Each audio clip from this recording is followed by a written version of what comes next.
This is a production of Cornell University Library. Thank you.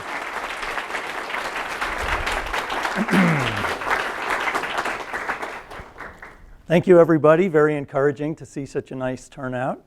Well, I'm here to talk to you about calculus today, and here we go. Let me begin by trying to make the case for why calculus matters. Without calculus, we wouldn't have so many things that have made the world modern. We wouldn't have radio, television, or microwave ovens. We wouldn't have sent astronauts to the moon or unraveled the structure of DNA. Let me just comment on those pictures up there. Anyone know who I'm showing? Who's that on the left? Have you seen the movie Hidden Figures? Yes, you have. Good. Right. So that is Katherine Johnson, the star of Hidden Figures, when she was younger. There she is.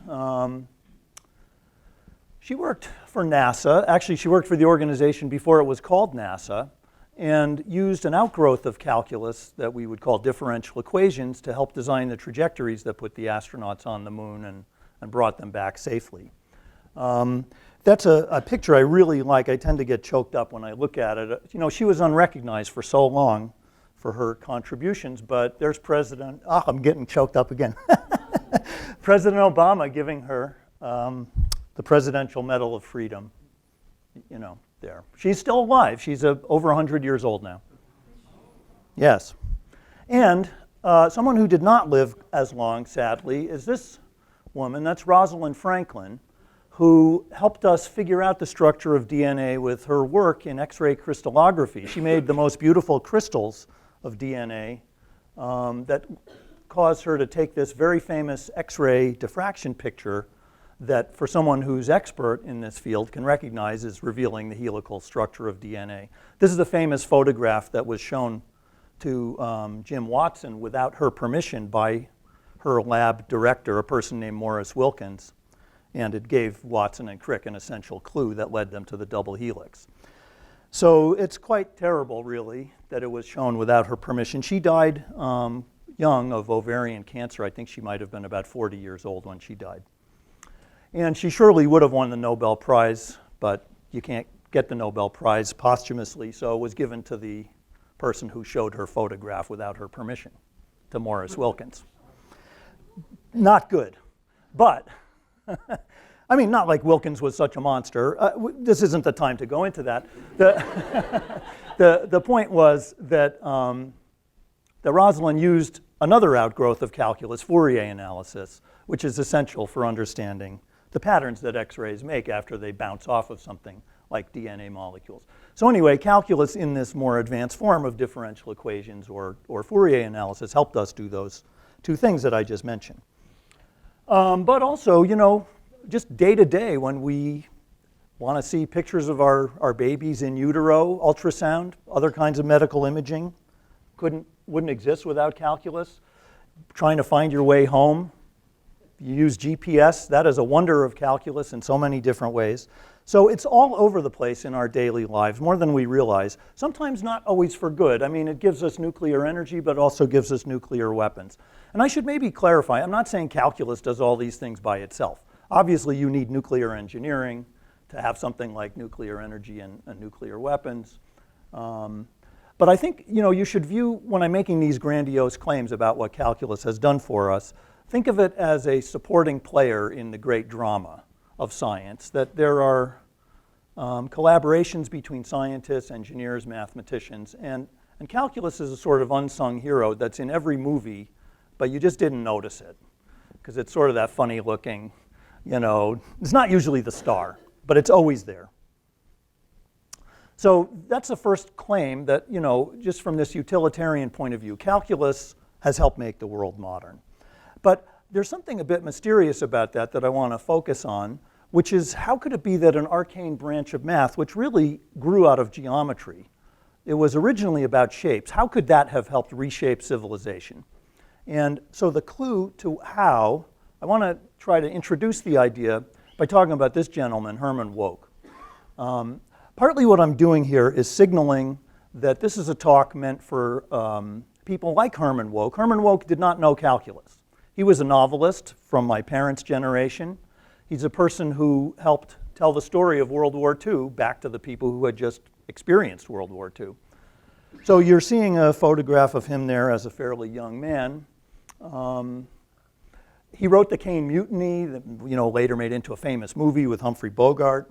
People are talking about it a lot now in connection with our current politics, so you may want to learn about the Caine Mutiny if you don't know about it. I won't say more about that either. But so the Winds of War, at the time, right after World War II, in the 50s, Wouk wanted to write the grand novel of World War II. And he had this idea that he should do sort of the great American novel. It ended up ballooning into two novels that became The Winds of War and War and Remembrance, both very big bestsellers, later made into movies. So in the course of doing research for that book, or those books, he wanted to interview some of the scientists who had worked on the bomb. And he was told, go to Caltech, you will find people there. And he was in particular directed to a person named Richard Feynman. So Feynman, who had been at Cornell and worked with one of our great physicists, Hans Bethe, also, both worked on the Manhattan Project. There's Feynman at Caltech. In a picture from that era, you see it's only boys. They didn't have too many female students, still don't really. But anyway, Feynman there smiling, very characteristic. He's a joker. Look at him. He's having the best time. And he was a wise guy. He would break into safes at Los Alamos. He would play his bongos when he shouldn't be making noise. He likes to think of, or did like to think of himself as a rascal and told many stories about himself. Anyway, so he was a mischievous character. And he was the one that Wouk was sent to interview. And so they were talking about the bomb. And they found out pretty soon they had a lot in common. Two Jewish guys, one very observant. In the case of Wouk, devoutly Orthodox Jew. In Feynman's case, totally opposite end of the spectrum, very atheist, disrespectful kind of about religion, but culturally Jewish. And they're both from New York, so they had a lot to talk about there. And they were about the same age. They'd both been in the war as young men. Anyway, so they're kibitzing, and at the end of their conversation, Feynman says, so you really want to understand the bomb, I have to ask you something. Do you know calculus?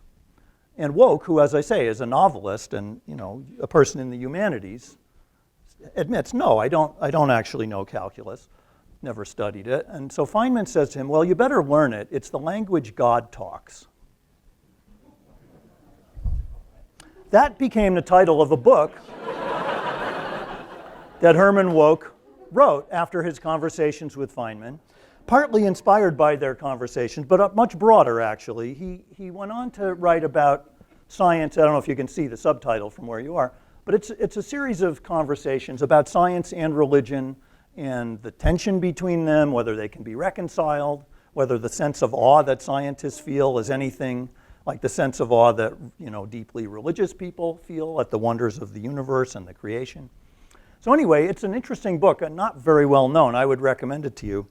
But in the course of that book, Wouk says something that I think you may be able to relate to if you're one of those people who also, like Wouk, said, well, I never actually did study calculus. I'm kind of aiming the talk at you.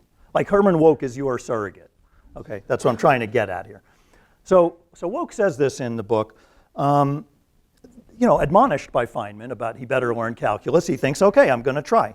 So he says, I picked up and skimmed some freshman texts in college bookstores, hoping to come across one that might help a mathematical ignoramus like me, who had spent his college years in the humanities, literature and philosophy, in an adolescent quest for the meaning of existence, little knowing that calculus, which I had heard of as a difficult bore leading nowhere, was the language God talks. So it's this interesting, thing that he thinks maybe he really does need to study calculus if he wants to understand the meaning of existence. Well, anyway, so he then describes in the book his attempts to learn calculus. He goes, well, first of all, he picks up a book called Calculus Made Easy and finds it's a famous book, and it didn't really work for him. It didn't help. Then he tried hiring an Israeli tutor, a math tutor who he thought, maybe I'll learn some spoken Hebrew on the side, sharpen up my Hebrew, but also learn some calculus. Both hopes ran aground. That didn't pan out.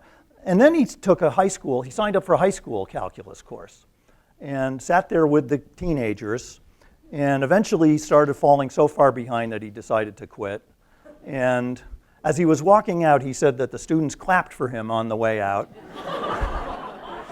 which he compared to sympathy applause for a pitiful showbiz act. So I'm just making the point that even for someone with a sincere desire to learn calculus and why it matters, it's not so easy.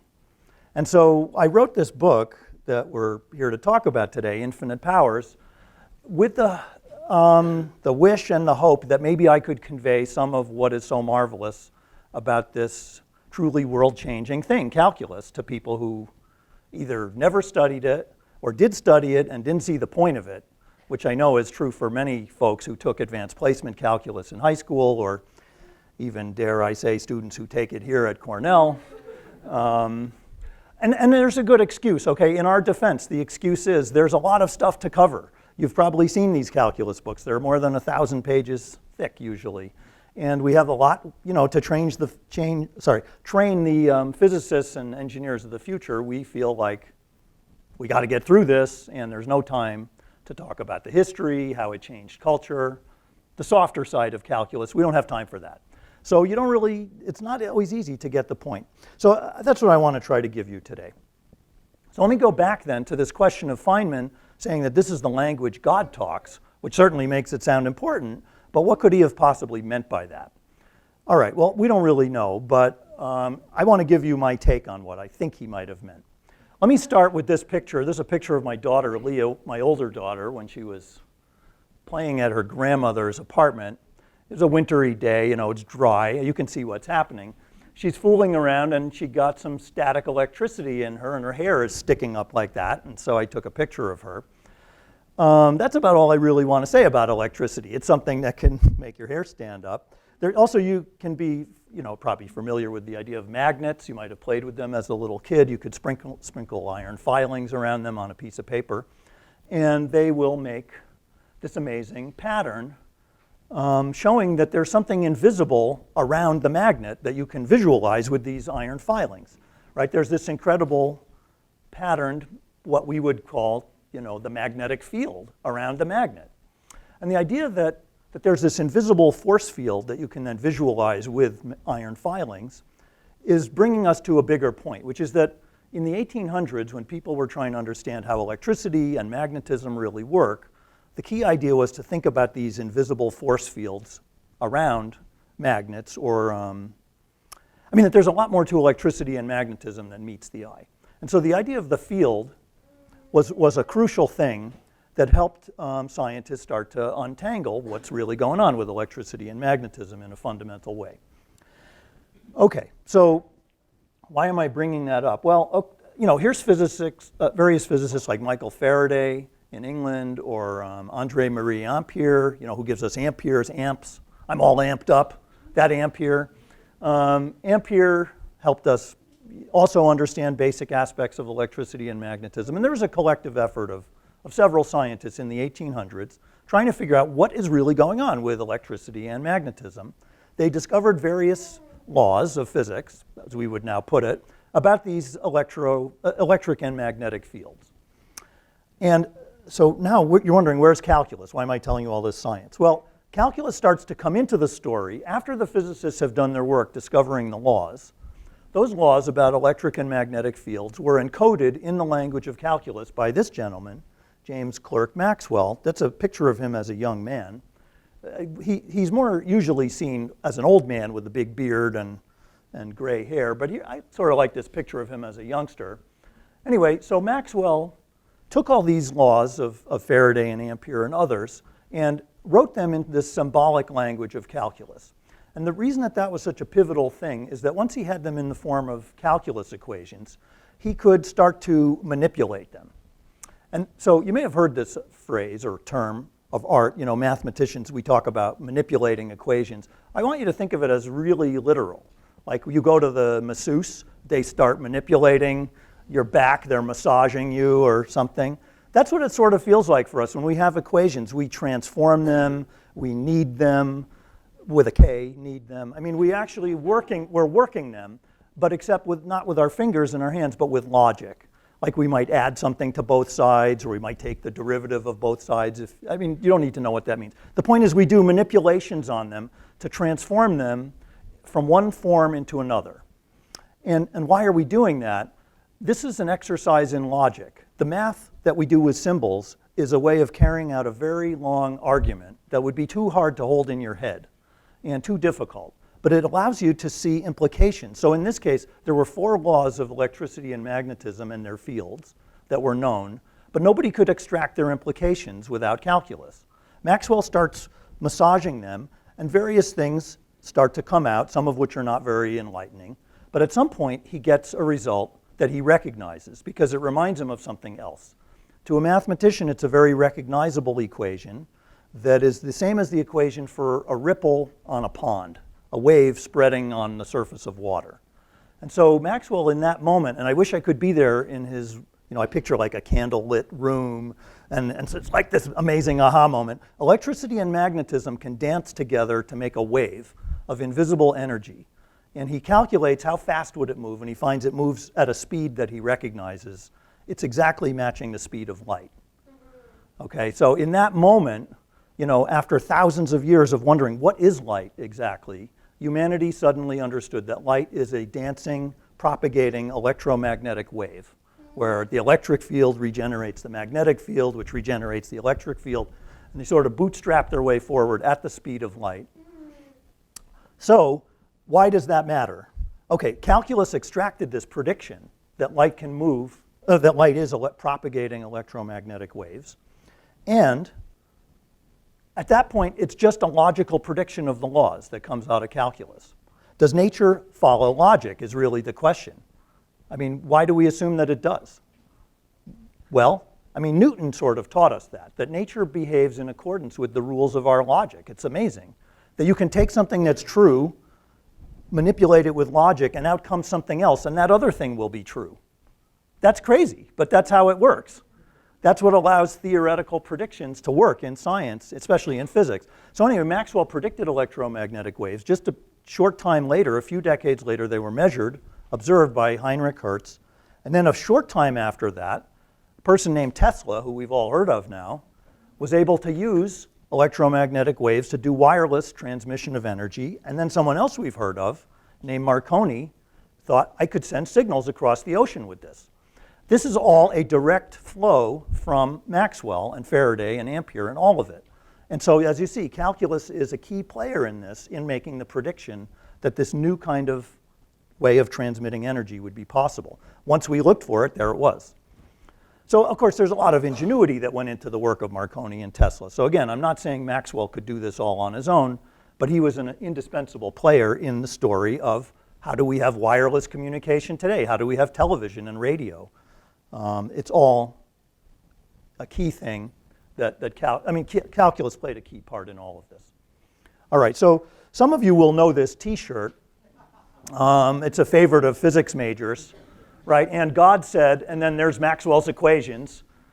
And instead of God said, and let there be light, and there was light, God said, divergence of D equals rho, divergence of B equals 0, et cetera.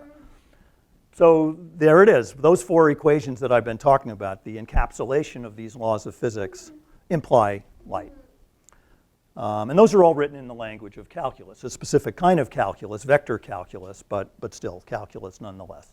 All right, so just to summarize where I've been going with this first part of the talk, the argument is that calculus matters because, number one, it's the language God talks. Nature's laws are written in this language of calculus.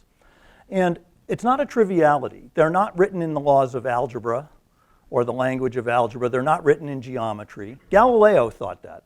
Galileo is the first to make this analogy to language. He talks very movingly at one point about the great book of nature, and that you can read the great book of nature, but you have to know the language in which it is written. And he says it's shapes. You need to know about triangles and circles. That's a start. Galileo didn't know calculus. It wasn't invented yet, or discovered, whichever you think. philosophically. But in any case, the laws of nature are not written in circles and triangles. They're actually written in the language of calculus, and more specifically, the language of differential equations. So, and we see this not just for electricity and magnetism, but the laws of gravity, the laws of how water moves, or air, or heat, or even when we go to quantum mechanics inside the atom and even smaller scales, it's still written in the language of calculus in something called Schrodinger's equation. So it's amazing. Even in a realm of physics where Newton's physics breaks down, Newton's calculus still works. It's kind of really incredible. So this is a big claim. Calculus matters because nature's laws are written in that very particular language. But more than that, you know, it's very tempting to say calculus is just a language. Well, no, that's wrong. It's not just a language. It's much more than a language. It's also a system of reasoning. It's what I'm talking about, this logical machine. You can feed stuff into it, and then it churns and it spits out something else with the property that truth in gives truth out. And it may be a new truth, never discovered, never observed, but you can rely on it. Because somehow it is tapping into the way the universe works, and somehow its system of reasoning is faithful to the logic of the universe. It doesn't have to be like that, and it's sort of incredible that a primate on our little rocky, water-soaked planet could discover the logic of the universe, but we kind of did. So if that doesn't get the hairs on your neck standing up, I don't know what would. It really is as close as we've come to discovering the secret of the universe. I really do believe that. So but it was by learning to speak this strange language and discovering that it expresses the hidden logic of nature that our primate species has been able to remake the world for good and for bad. Okay, now, how does it do this? Let me try to talk about what calculus is. I haven't really said what it is, so I want to give you a flavor in this next part. What is calculus and how does it work? And I think it's helpful to do that by pretending that it's a person. In other words, I'm going to do some anthropomorphizing. I don't see anything wrong with that. It's often criticized. I think it's very helpful. So I'm going to pretend calculus is an entity that wants something. If you're a very literal person, you should say, calculus doesn't want anything. It's the practitioners of calculus who want things. Okay, fine. So what does calculus want? Calculus wants to make hard problems simpler. That's what it wants. Very, you know, it's maybe surprising to you if you have taken calculus and you think, Jesus, this is so complicated.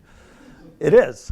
But it has to look complicated because it's tackling complicated problems and it wants to make complicated problems simpler. That's really what it wants, simplicity. And it has a strategy, and the strategy is it's going to slice a hard problem into smaller pieces. Okay, now that in itself is not unique to calculus. Every good problem solver knows that to make a hard problem easier, break it down. But calculus has a particular obsession with this idea and doesn't know when to stop. It is going to keep slicing and never ever stop. It keeps slicing ad infinitum. That's the unique idea in calculus. We're going to use the power of infinity.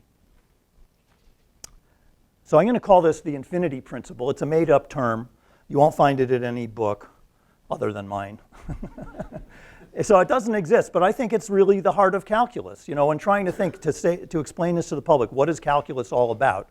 If you've taken it and someone asks you, you might say, oh, it's about the study of limits, derivatives, integrals, and infinite series. Okay, yeah, but that's not really what it's about. What it's really about is the strategic use of infinity to solve hard problems.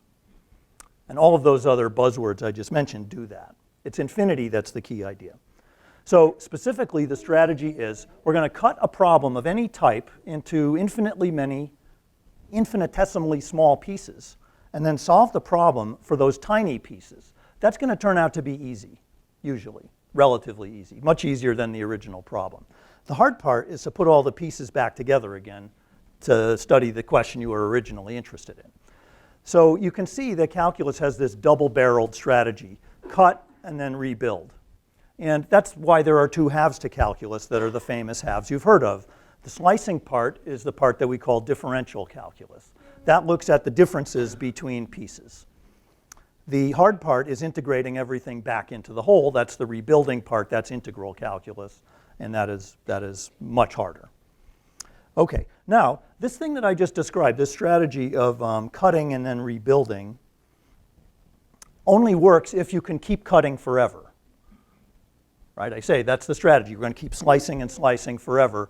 And only certain things allow for that. They have to be, in the jargon, continuous. From Latin words, con, like together, and tenere, to hold. So stuff that holds together is continuous. You probably have an intuition. What does it mean to be continuous and unbroken? That's what the infinity principle applies to things that are continuous in the sense that they can be sliced and sliced, finer and finer, and it will never stop. So calculus is about that, but I want you to notice the creative fantasy involved in this idea. Such things don't really exist. The abstraction of studying a continuum is a fiction. There's nothing in the universe that we know of that is actually continuous. Right, so let me, before I go to that, why do I say that? Imagine you were a physicist and I just come in here and say, I'm going to keep thinking about things that can be cut finer and finer forever. Physicists would say, we don't believe in that.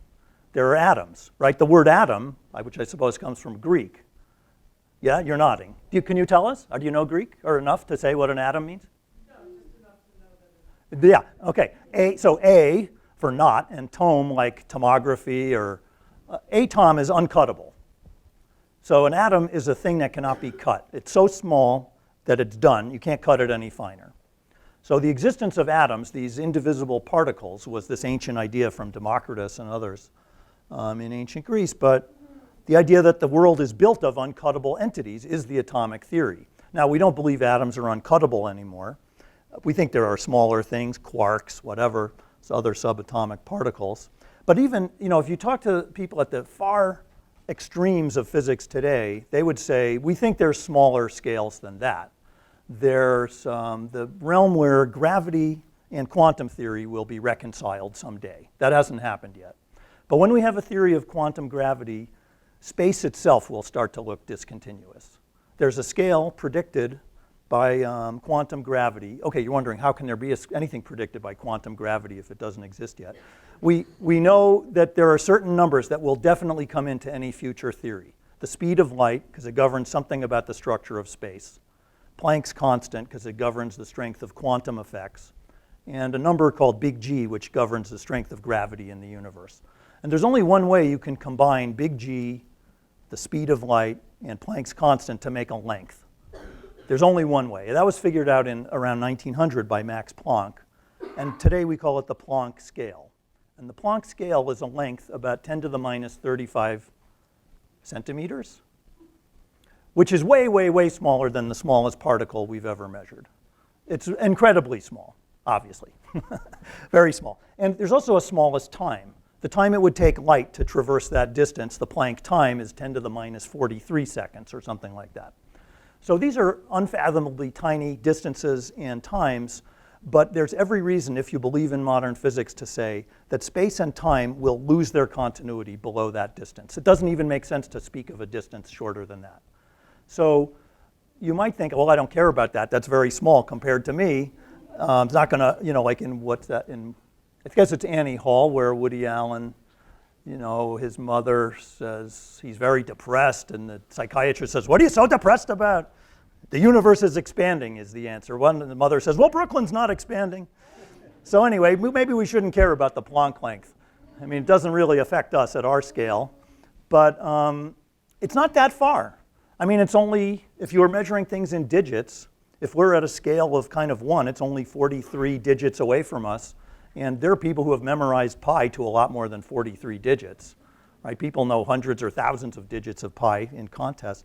So, I mean, here's a way you could put it. The whole universe, if you measured it in units of the Planck length, the diameter of the whole universe is only 10 to the 60th Planck lengths, which would mean you could express everything in the universe in terms of distance with just 60 digits, which is not that much, in a way. So what I'm saying is, things are very far from continuous, and yet calculus is going to pretend that they are. And this incredible artistic fiction has given us all the successes of calculus. So I find that kind of fun, that we have something in common with art here, that we're not being strictly scientific when we imagine things are continuous. Okay, so anyway, creative fantasy, long riff about that. Okay, so the infinity principle then gives me my definition of calculus that is essentially shared by nobody, but I think it's a good definition, which is that calculus, in my terms, would be the use of the infinity principle to shed light on anything that is continuous, any shape, any object, any motion, any process, any phenomenon that you can approximate as continuous, you can study with calculus. So let me give you a little taste of how this would work. Like, what are we really talking about here? Here's an age-old problem. Find the area inside a circle. Okay, so I'm just reminding you that the circumference is the distance around the circle. The diameter is the distance across the circle at the widest point going through the middle. The radius would be half of the diameter, right? That's the distance from the center out to the circle. Okay, and you probably learned a formula for your SATs. Area of a circle is pi r squared, right? We all heard that at some time in our lives.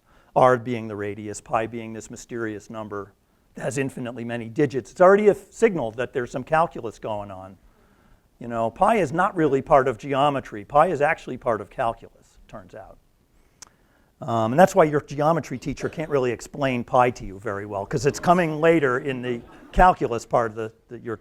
Well, they can't. It's not the fault of the teacher. It's a very deep idea that doesn't really belong in geometry. In fact, you won't find pi in Euclid's geometry. In the elements, pi is not in there. He just says that the area of a circle compared to the square of the radius is the same for all circles. That's how he would phrase it. He doesn't have any concept of pi. But anyway, we do, and I want to tell you about this. Where do you get this formula, pi r squared? So the argument I'm going to show you is essentially Archimedes' argument from around 250 BC, and it's one of the earliest calculus arguments. It's not exactly Archimedes' argument, but it's close. I could, if you're curious, I could tell you how it's a little different from what he actually did. But here's the flavor. What I'm going to do is take a circle, and I'm just reminding you what the radius is, say the distance from the center out to the circle. And the strategy is we're going to chop up the circle into pieces and try to rearrange the pieces into a shape whose area we can figure out.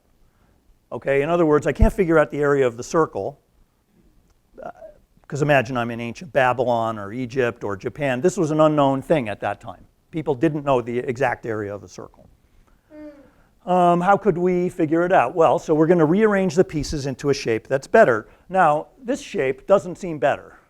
In fact, it looks like we're making the problem worse, right? I mean, what's the area of that thing? It looks like some kind of slug.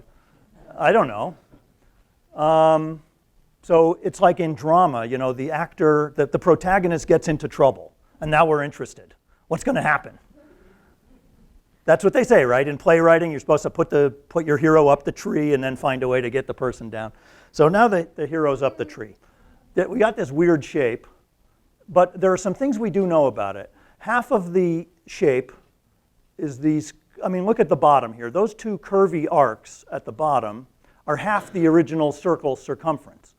So you probably also memorized circumference is 2 pi times the radius. So half of that, pi times the radius, is these two curves. And then the other half up there would be another pi r. And then here's r. That's, like, think of this as pizza slices, if you want. So there's the radius. Okay, so I don't know what the area of that shape is. But the thing is that I didn't take enough slices. Remember the strategy, the infinity principle, is keep dividing. So let's see if it gets better. Okay, that's with 8 slices. And now I've rearranged them in the same sort of up-down type of way. And you can sort of see it's trying to become something simpler. Right? It's still got the curvy bottom. That's still pi r. It's still got this radius on that tilted side. But let me play the game with you that the optometrist plays when you go in to have your eyes checked. And then they try to say, is this better or worse? Okay, so I'm going to do that with my little mouse here. Okay, better or better? Better, better. So which one is better? Now, things I want you to notice are, I think this one is better because this shape looks a little more recognizable. Let me give you one more lens. Better? Okay, watch. So that's to 16 slices. Now, do you see what's happening? That shape is trying to become, what would you say it's trying to become? It's trying to become a rectangle, right? I mean, it almost looks like a parallelogram right now. It's not quite a parallelogram because it has these scalloped bumps on the top and the bottom, but notice that the bumps are getting less pronounced, right? That's very bumpy. less, less. It's trying to flatten out, and also look at the tilt of the radius. Very tilted, less tilted, almost standing straight up. So can you now imagine if I did this infinitely often? So I now have infinitely many infinitesimally thin pizza slices. Ready to see what you're going to see? You would see, ba-bam. Don't you agree? That's a reasonable, now that's a little bit of fudging there, so the mathematicians are a little uncomfortable. Okay, but, so that's where it's not exactly a proof. But that can be made into a proof. The essential idea is captured by what I just showed, that when you take the limit of this out to infinity, you would really get a rectangle, and it's still got half, the radius. It's still got the pi r down here that it always had, and it's still got the r, except now we know how to find the area because it's a rectangle, right? It's just the length times the height. So pi r times r, that's pi r squared. And that really is the essence of where the formula comes from. It's from this really creative use of rearranging the circle to make a rectangle. So if that gave you a little aha moment, that's it. That's why we like to do math. That's the pleasure, that's the exhilaration of math, is sudden feelings of insight when you get to the truth of something. Okay, so that's a creative example of, a very elementary example of the infinity principle in action. Now, Archimedes' legacy today is that we do this all the time. You may not notice it, but when we see computer graphics, like in a movie, animated movies, those are not smooth. Like here's a picture of a mannequin's head, but it's built out of triangles. Just like I built the circle out of those pizza slices, we today use triangles to make smooth shapes. And the more triangles you use, the closer you can get to a realistic looking smooth surface. So this was the kind of technique that gave rise to the first, it's not that long ago, but this was the first time anyone made an animated film completely in a computer with no human, models or anything, and they were trying to make. You'll recognize. You know what that was. They're trying to make a character that has realistic-looking emotions. Like this gentleman, Jerry. You can find this on YouTube if you want to see the movie, but don't do it right now. But anyway, Jerry, has wrinkles and an expressive face, and he looks like a real person. But then, went to even greater length of artistry and comedy in Shrek. There's Shrek explaining to Donkey that onions have layers, and you see there's the onion. Yeah, I love that movie. So anyway, but his little trumpety ears, his big belly, all these smooth surfaces are made of literally millions of polygons, triangles, that the animators at, I guess this is still Pixar? Anyway, all these smooth shapes are made of shapes that have straight lines and angles, just like we could convert the round circle into a straight-edged rectangle. So I guess what I'm saying is that you can see the spirit of Archimedes approximating something curvy with something straight in modern computer graphics. But we also have very practical uses in medicine. Here's a gentleman who had a he has a malformation in his chin. I don't know if you could, maybe it's obvious to you. His chin is not really where it should be. And this is a computer model of the bones in his head, his skull. They put him in a scanner. They could see what his head was like before they did the surgery. Now, what's the issue? The surgeon has to decide what bones to cut out of the person's head, and then they're going to sew him back up, and they hope that after he heals, that he will look the way he's supposed to, the way he wants to look, the way that would be healthier to look. Without a computer and without calculus, it's just guesswork. What's this patient going to look like? But now we have algorithms with the help of engineers, biomedical engineers, using calculus to model the elasticity of the soft tissues in the head, of the bones, of ligaments, of blood vessels. All of that is built into these giant computer models that led to predictions about if we do the surgery the right way, his face afterward will look like this. And then this is the actual post-operative result. And you can see that they sort of know what they're doing. This is a kind of flight simulator for surgery. Just like we have simulators for pilots, you can now do simulations that help craniofacial surgeons. And again, it's using calculus. What they had to do was make a model of the patient's head, his face and the soft tissues inside. And you can maybe see there's lots of triangles here. That's modeling the skin, but there's also shapes inside his head. These are three-dimensional analogs of triangles. These are tetrahedra, like pyramids. So they make a model where they build up all the tissues in the computer with the different elastic strengths and constants and so on, and then anticipate if this stuff is cut out and then sewn back together, after all the tissues pull on each other, what's the equilibrium shape of his head going to be? And that's how it's done. It's just incredible. So to me, this is like, you know, most people would say this is a wonder of bioengineering or medicine, but it's calculus under the hood that's making it work. Okay, so let me shift gears now. I've been focusing so much on shapes and, you know, things like faces or computer graphics or circles. So that's the geometric side of calculus. But really, nowadays, we think of calculus, if you had to say it in one sentence, most people would say calculus is the study of change. It's the study of how things can change, how they change, especially continuously in time or space. So it's all about dynamics and change. And so that allows us to describe motion, but also more abstract kinds of change. It could be changing levels of virus in the bloodstream of a patient with HIV. It could be, could be changes of electric potential in a nerve impulse propagating down someone's axons in their brain or in their body. So there's a connection, though, which is when we want to visualize change, we draw pictures using curves. We draw graphs. Like that's why your teacher taught you about the XY plane in high school. We use our pattern recognition abilities to leverage geometry to think about change. And so that's the connection, how geometry now, you know, calculus goes from being something about smooth shapes to something about smooth change more generally. So to try to clarify what I'm talking about there, let me give you this example of something involving motion, which is the 100-meter dash at Beijing Olympics. So this is now, 11 years ago. Usain Bolt, we've all heard of Usain Bolt. He, at the time, though, had never really made his name in the 100-meter dash. He was known more for running the 200 meters, a longer race.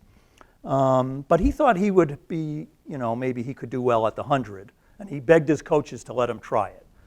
I don't know how much you know about him. He's from Jamaica. He's very tall, 6'5", not a normal shape of a sprinter. Very gangly, tall. He's also a joker. He's mischievous.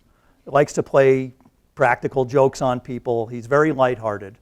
And anyway, so he had run competitively only 5 times to run the 100-meter. I mean, he was a beginner, more or less, at that distance. But in Beijing, he made it to the finals. And I just want you to watch what happened that night back in August. And so back to 2008 and the Olympic Games in Beijing, the final of the men's 100 meters. Usain was ready to do his thing. And they're off. Quick start by Richard Thompson in lane 4 from Trinidad, and here comes Usain Bolt. Bolt is pulling away. Bolt's looking back. You don't look back in 100 meters. 9.68 is a world record for Usain Bolt. 9.68, a new world record. The fastest man in the world. That celebration on the line told the world he could run faster. And soon he would. But it was the Olympic gold medal he really wanted. Did you see what he did there at the end? He was so far ahead that he had time to slap himself on the chest. He also put his hands down. Look at this.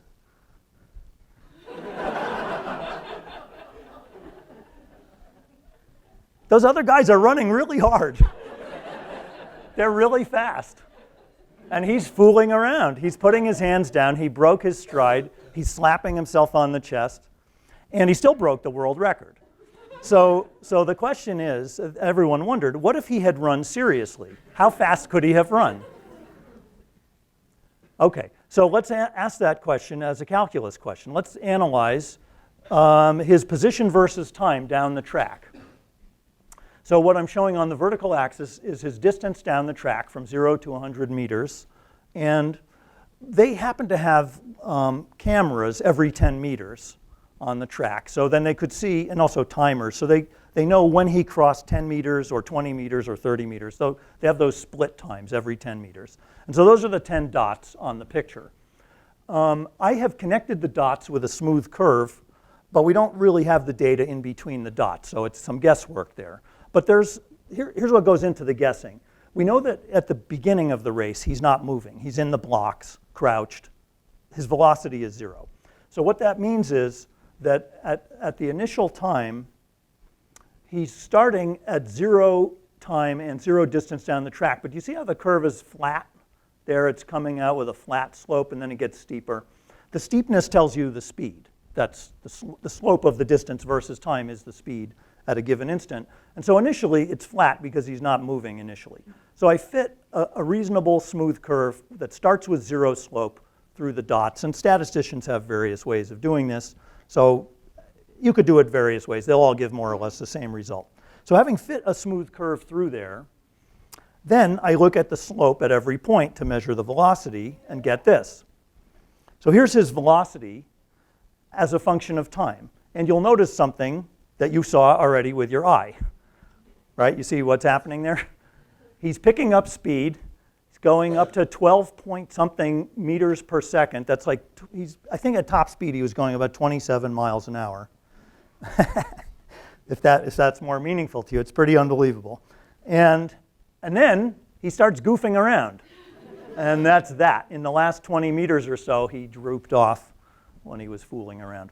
So we could try to extrapolate and figure out how fast he would have crossed the 100-meter mark if he had, just kept going like he probably could have, like this.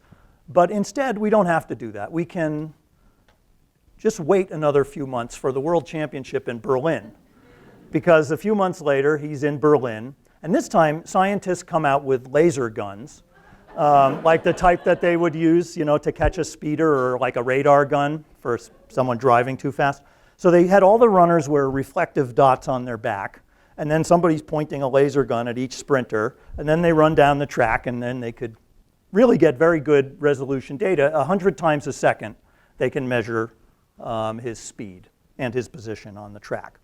And so watch what happened when they did that. This is the data from Berlin. By the way, he won again. He also set a world record. And I think it was about, so it was what, 9.68 in Beijing. I think it was 9.5, 8 or 9 in Berlin. Does anyone know? Is that still a world record? Might be. I don't know. But anyway, he's very fast. And look at the interesting data for his speed. It's sort of qualitatively what we had before. Except do you notice how wiggly the data is? The data is the wiggly curve. What do you think all those wiggles are?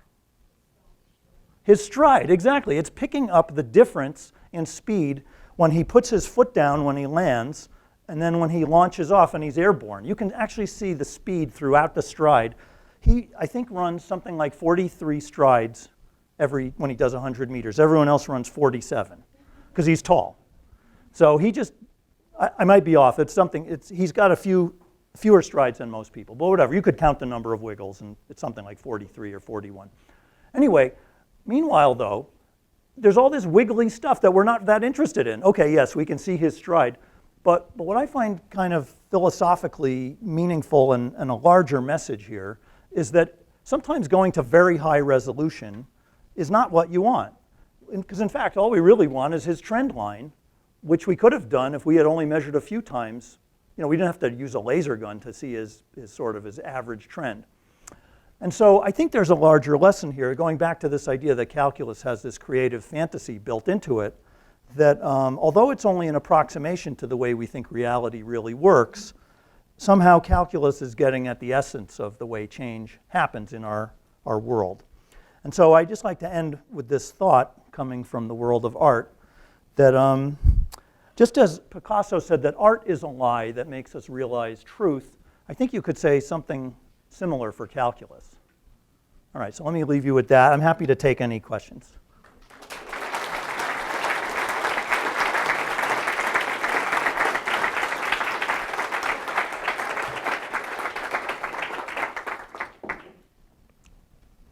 So I think we have good ceiling microphones here, so anyone who wants to talk can fire away. Do you want to? I saw you, but why don't you go first? So I don't have a question. I just wanted to thank you. I didn't really go to high school, and my education that really got me into high school and got me here was listening to you on Radio Lab. What? Wait a second. You must. I hope you had a better education than that. That sounds like you did. Congratulations. Oh, thank you. How nice. I have not heard that one before. Fantastic. Yes, please. Two questions. Yeah. One I think is simple, and one maybe is also simple. Both about pi. The first was just how did you get pi r on the slices? Okay. Right. The question was, why did I know that the curvy bottom, when I was drawing those funny shapes that I called scalloped or sort of like a slug, why was it pi r on the bottom? So the definition of pi is the ratio between the circumference and the diameter. Okay.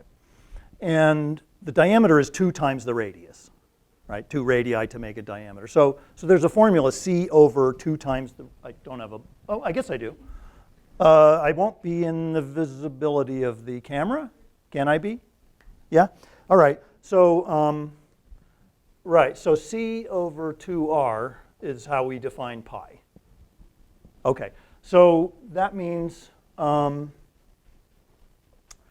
pi r, which is what I kept drawing, is a half of the circumference.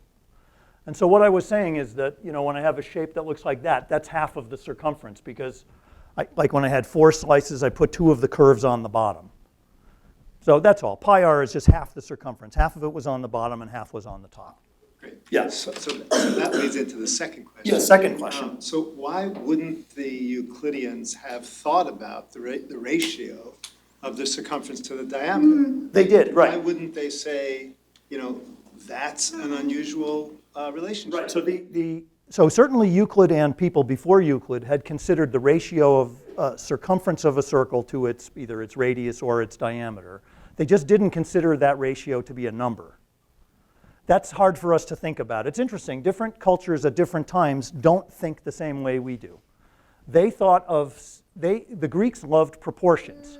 They were very comfortable with the idea of proportions. We know that from their work in architecture and art as well as math. So they didn't really think of the circumference divided by the diameter as a number, because for them numbers meant whole numbers or ratios of whole numbers. And pi is not that. Pi is irrational. It's actually worse than irrational, right? I mean, maybe you know what I'm talking about. It's transcendental, but it cannot be expressed in terms of whole numbers. And so for them, they thought that shapes were more powerful than numbers, that proportions, because of the existence of irrational numbers, caused trouble for them, being descendants of Pythagoras, where whole numbers were the essence. So yeah, so they could phrase things about shapes and other relationships in terms of proportion, but they didn't regard pi as a number. They also didn't think of square root of 2 as a number. Yeah, so they called it a magnitude, and it was had a different philosophical status in their mind. Okay, yes? So I'm also a fan of calculus. Oh, good. I know several places in physics where calculus leads to problems, singularities, point charges we know are kind of fake. Differential equations have unique solutions, but quantum mechanics tells us that oftentimes there aren't unique paths forward for time evolution. So I'm curious, a lot of physicists kind of get upset about these failures of calculus. I'm curious what your vision for the future of calculus is. That's a very probing question you've asked. Right. So given that calculus isn't going to keep working, especially in the quantum realm, we're already seeing certain kinds of breakdowns. What's the future of calculus? Well, yeah, I don't know. I think its days may be numbered. It's given us tremendous insight for 2,500 years. And we're still using it when we tune the weights of our neural networks, when we do deep learning and artificial intelligence, to get those AIs to do the extraordinary things that they're doing, and even more extraordinary that they're going to do in the future. We do use some calculus to adjust them in their learning algorithms, but I have a feeling calculus might start to play a subordinate role to artificial intelligence. I don't know. It's usually a bad bet to bet against calculus. It's been good for a long time. So maybe we'll find ways of extending it to sort of a kind of quantum souped up version of, we already have stochastic calculus, right, that can deal with noise. So I've been exaggerating when I say it's only about things that are smooth, there are generalizations of calculus that allow random jitters. And there may be a quantum calculus of the future. There may already be. I don't know enough about quantum theory to say, but that's probably the future, right? The merging of what we now know about quantum effects with calculus. I don't know if I don't see how calculus can survive quantum gravity for the reasons I said, because space itself and time will become so foamy and indescribably weird that I don't see how calculus, with its emphasis on smoothness, can still work. But maybe it will evolve into something else that works. I don't really know. Yeah. So yes, please. So thinking about your Usain Bolt Usain Bolt. analogy, when I think about rates of change, I think about the calculus that was discovered or invented by Leibniz and Newton. Yes. I was wondering, were there any other civilizations who have found a way of describing that prior to them? Did the Arabic mathematicians have a way of dealing with that kind of problem? Great, right. So one of the things that I do try to do in the book is talk about calculus cross-culturally. The story is usually told as very European, very masculine, and certainly Newton and Leibniz get a lot of the credit in the 1600s. But as I've already said, I see precursors of calculus in Archimedes almost 2,000 years earlier. But in India, there's a culture in Kerala where there were great astronomers who hundreds of years before, literally about 200 or 300 years before Newton and Leibniz, had infinite series for the sine and cosine that they were using in astronomy, and compiling very accurate astronomical tables about the motions of the planets. So you could say, and some people have said, that calculus really was, in that form, discovered in India. I don't think that's right, because I think calculus is really discovered in ancient Greece. But it's really it's a world, it's like world heritage. We see signs of it in, as you mentioned, in Arabic culture too. There were great mathematicians in Baghdad, in Cairo, in Islam, who did things that built on Archimedes or went beyond Archimedes. So yeah, we really should avoid the Eurocentric view of it. I think calculus sort of culminated in Europe, but the roots of it are in algebra and in geometry outside of Europe. Persia too, very important.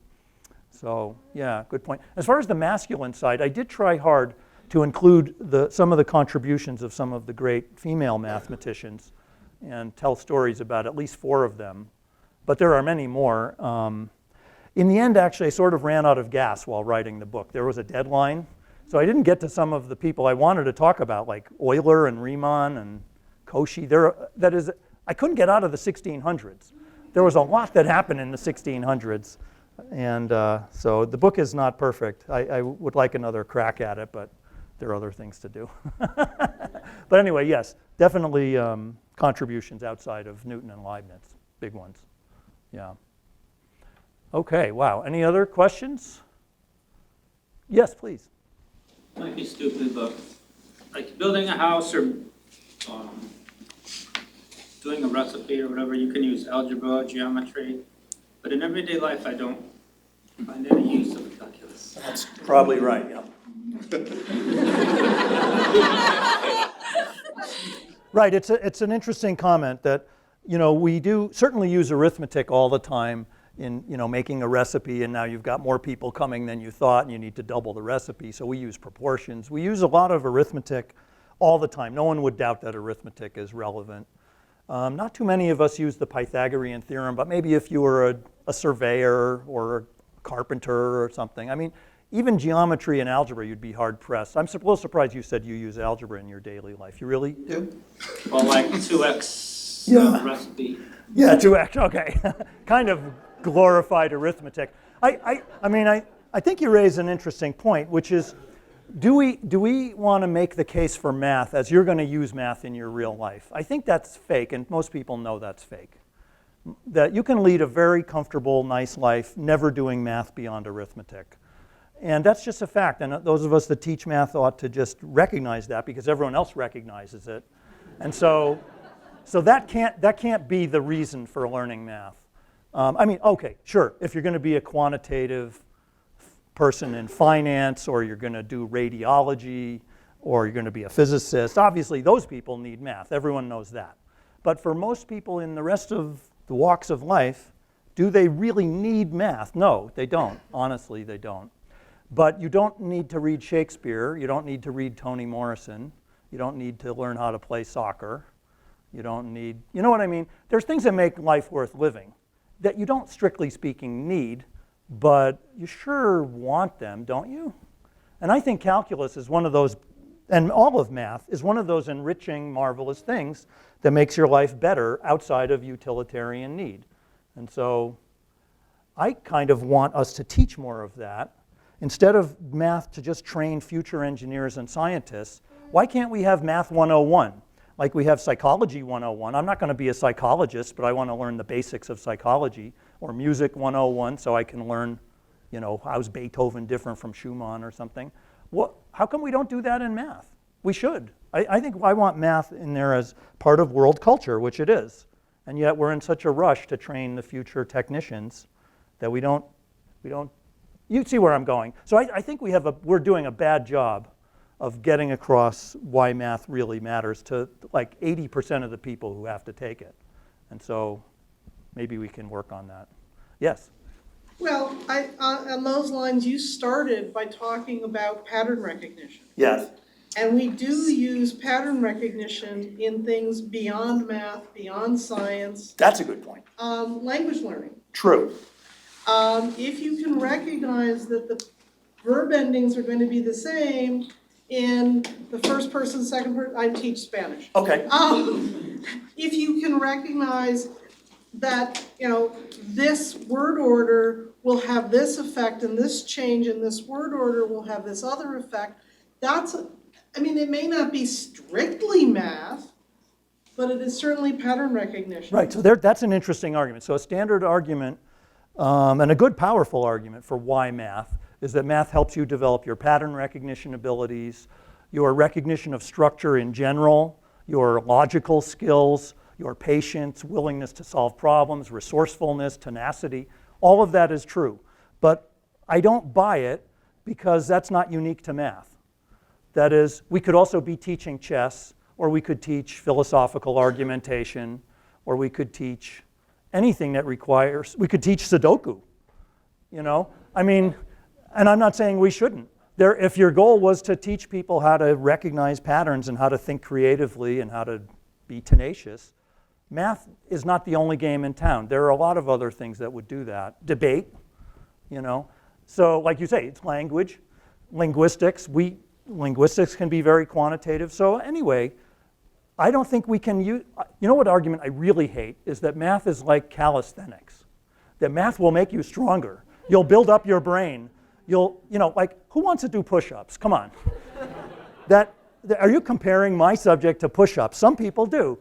I mean, you get that from some high school teachers. Of course we know that math is worthless, but it will make you stronger, and it's good to be strong. Come on, no. Math has its own proper place, just like poetry and Spanish and everything else, as content. Yes, I agree that the things that, the way your body and your brain change when you do math are valuable outside of math. But, so there's a lot of reasons you could argue. Okay, Kate, you wanted to throw something in? Or, okay, and Mary, you were going to cut us off. Yeah. Okay, go ahead with your thought. Yeah, I was just thinking back to, so am I really going to be using calculus in my daily life? But would you support the argument that maybe when we use our phone to get home by GPS, if that GPS is built on that whole language? You're using it there, sure. You don't know you're using it. So maybe we don't know we're using calculus, but maybe we're benefiting from it. You are totally, I think the gentleman, you would agree that you're benefiting from it without knowing it, or would you not? I mean, you're using calculus all day long, you just don't know it. Only the specialists use it. The specialists that built your phone or that built your GPS, they were using it in the sense you're using the word using. You're relying on it unknowingly. But I think, I mean, your question is reasonable. Like in my active daily life, I want to use it. I don't ever have opportunity to use it. And I think you're right, you don't really. And yet, so what? Because it's there, it's under, like I say, it's under the hood. You needed it, you just don't know that you needed it. Anyway, it's an interesting question. What's the real justification? All right, I see that we better stop. Thank you again.